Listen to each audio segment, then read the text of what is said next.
Welcome to Gen Z Hoops, the Gen Z basketball, coaching, and sports business show. On this podcast, you'll learn from professional players, coaches, and executives from all over the world and see the court in a brand new way. And now, joining you courtside, your Gen Z host, John Hartophilus. Hey, Brandon, what's going on? It's going well. Thanks for having me, and excited to get this talk. Well, it's going to be a lot of fun. I'm really excited to dive right into this and talk about all the things you've seen in your career and all these different hats you maybe worn and all these really cool things we're about to dive into. And now it's going to be a lot of fun. I know it's going to be really exciting to talk about all this, and our listeners are going to gain a lot from it. But I'm sure everyone talks about your experiences in the NBA and all the high-profile clients you've had, but I want to take it way back to growing up, falling in love with whether it's the game or just the idea of getting better. Like, what really drew you to what you're doing now?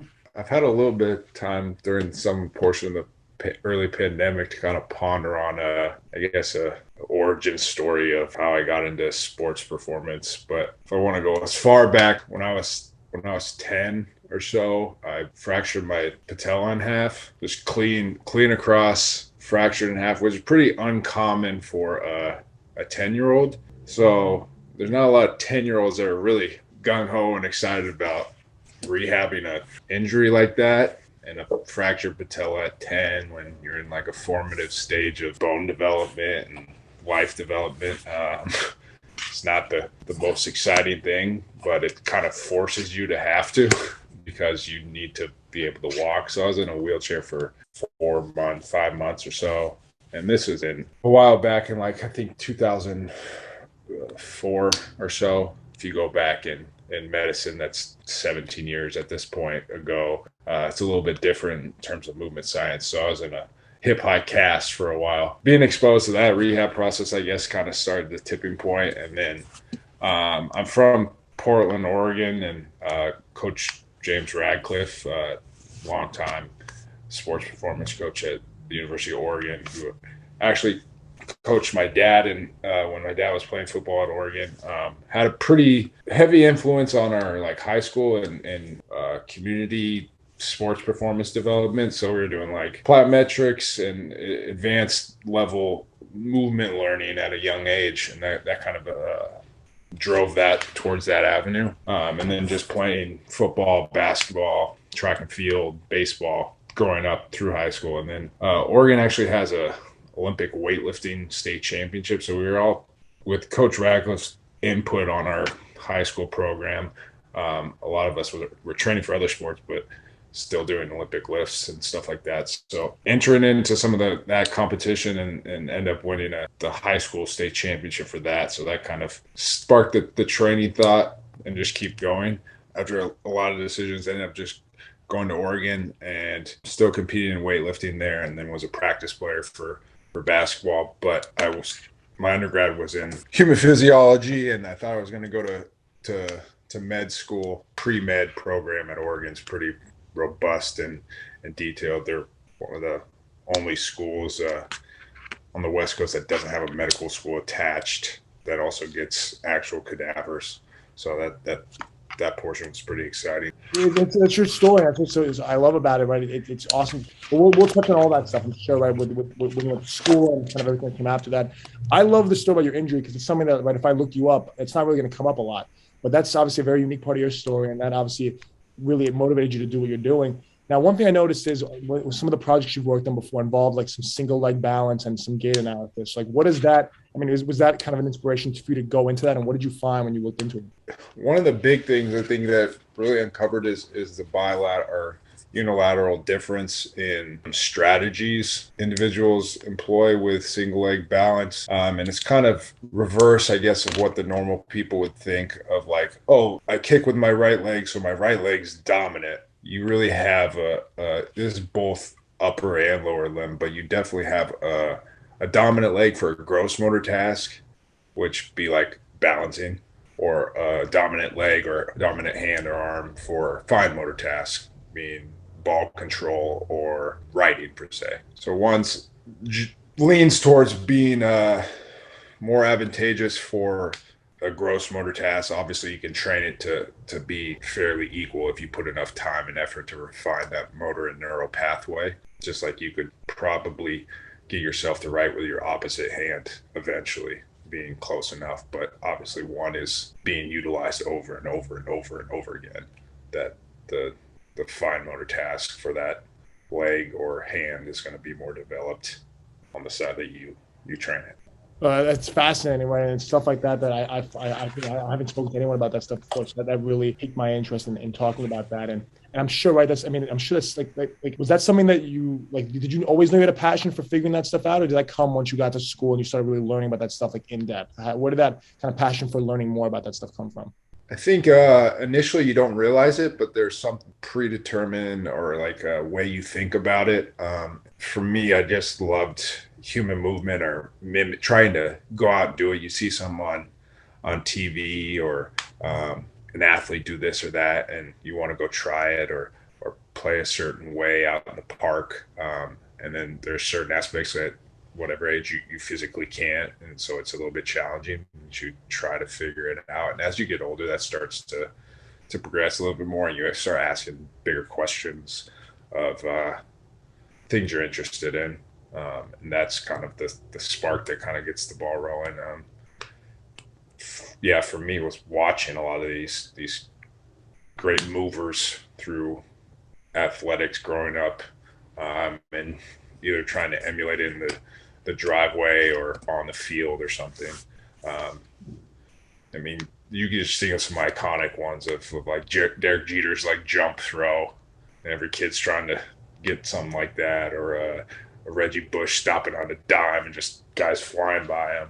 So stuff like that kind of sparks I want to go physically try this as just playing, and then as you start to progress, and if you're still passionate about it, you can ask bigger questions on how that pertains to the overall human movement paradigm and where it starts and how the brain's controlling certain portions. Yeah, and that's not exclusive to human movement, but it's fascinating, right? Thinking about that stuff. And yeah, let me stop this. Are we lagging right now a little bit, or is it a little bit? Just a tad. It was a little bit, but it's fine. But that honestly, like this is, I'll cut this part out a little bit, but this is like so cool. I'm actually really enjoying this. This is like this, like hearing about this stuff is really fascinating to me. But you're talking, I mean, it's so cool, right? Talking about all these small things, like you get a small advantage or to really understand like how our body moves is really cool. And I don't think you give yourself enough credit for how you move, because I mean, you call yourself a washed Olympic hopeful, but I feel like you used to do some pretty cool things. And I saw you on a TV show about like maybe trying to get to the Olympics. So what was that all about? Because that's really interesting. Yeah. So I was trying to make a Olympic team for Tokyo. And the wash portion being the fact that I didn't make it. Not an easy feat for anyone to try to even make an Olympic team, let alone medal or anything like that.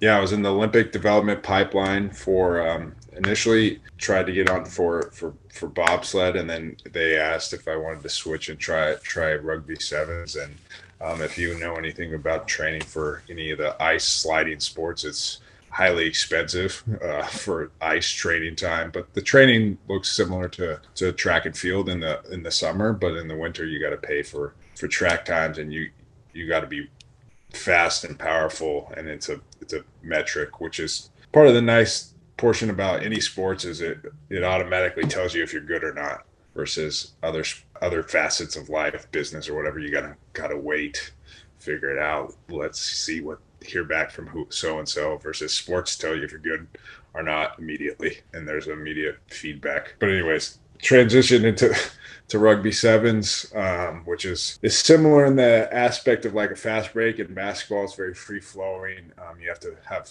good field or court vision.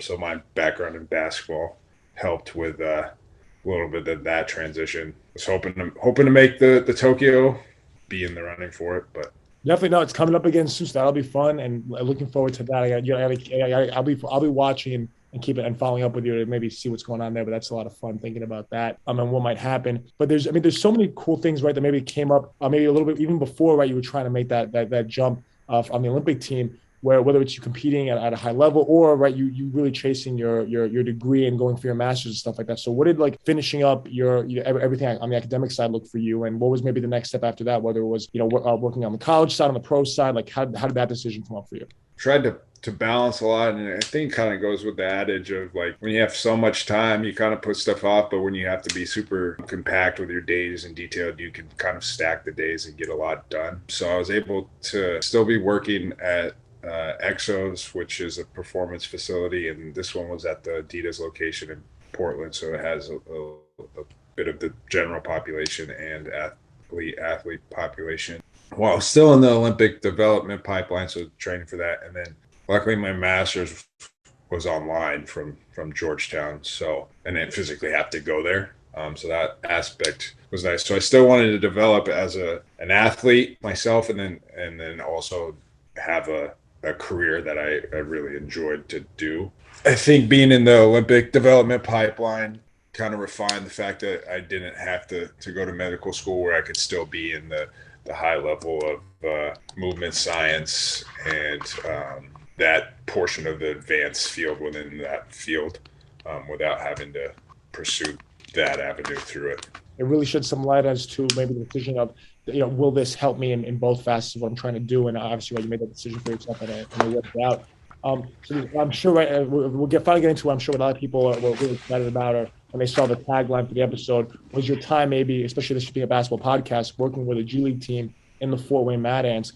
I've had on a couple of guests from the Fort Wayne Mad Ants. They obviously seem like whether it's their GM Brian Levy or some other people from the organization. What did that experience look like for you, and especially during a time when COVID maybe hit right in the middle of your tenure? They're like, how did that shake things up, especially for the G League? Yeah, so the first portion in April or March 2020, when the pandemic kind of first swept across the country, that was the great unknown for every team, not just us, but like the league came down with stay in market, and then I guess we can leave now. And the way that the team had housing set up in Fort Wayne, it only was set to expire like right after the playoffs would have ended for the G League, which at the time was like 2 weeks after the stay in market portion.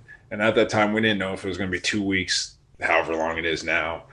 So we all kind of fled at some point and didn't know if we were going to reconvene to restart the season. And then the G League didn't restart.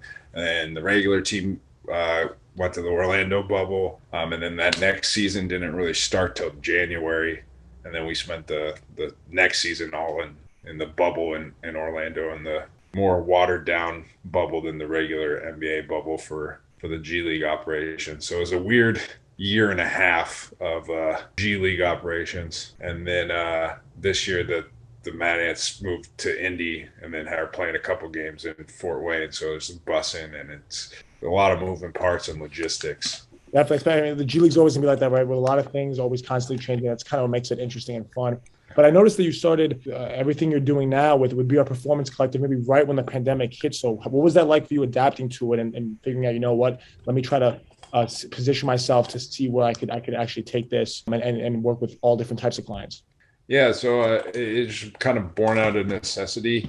We as the group for BR Performance wanted to be able to integrate both like the health and wellness and naturopathic side, nutrition, dietary needs, and then health or performance. So whether you're an elite athlete or just an everyday person needing healthcare, being able to vertically integrate it into one system and holistically develop a person. And it was born out of necessity of a way to pay bills and utilize our professional expertise in a manner that didn't need to be solely in one place. So that could be conducted at the same time as something else, whether if one of us was with a team at the time or employed at a clinic, we could also run this as well. So it opens up a lot of avenues to develop other athletes outside of basketball and then everyday human beings.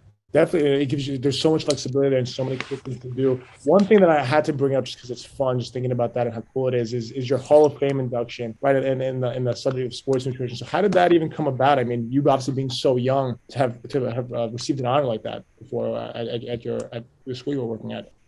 From the staff at Arizona, and they said that they're inducting me and this guy, another guy I lived with, into the Sports Performance Hall of Fame at Arizona, and it was pretty cool honor because I haven't been inducted into the Hall of Fame anywhere else.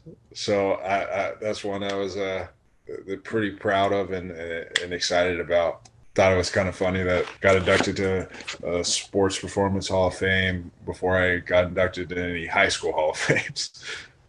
It's cool. It's definitely fun and exciting, and I'm sure right there's many more honors like that to come, and so many cool things coming up. Whether you're on TV or competing for anything or working with some high profile, whatever it is you're doing, I'll be keeping up with it and really excited to be following this journey for you because it's so much fun. I mean, hearing all these tiny intricate details about whether it's someone's gait or all these other cool interesting facts, I learned a lot from this conversation, and I know our listeners did too. So, Brandon, thank you so much for coming and sharing this with us. This was awesome. Appreciate it. Thanks for having me. Thanks for listening to Gen Z Hoops. Make sure to follow, like, and subscribe on Instagram, LinkedIn, and all major social media platforms at Gen Z Hoops. You can tune in and subscribe on Apple Podcasts, Spotify, YouTube, and every other podcast platform on the planet. Get ready for the next episode.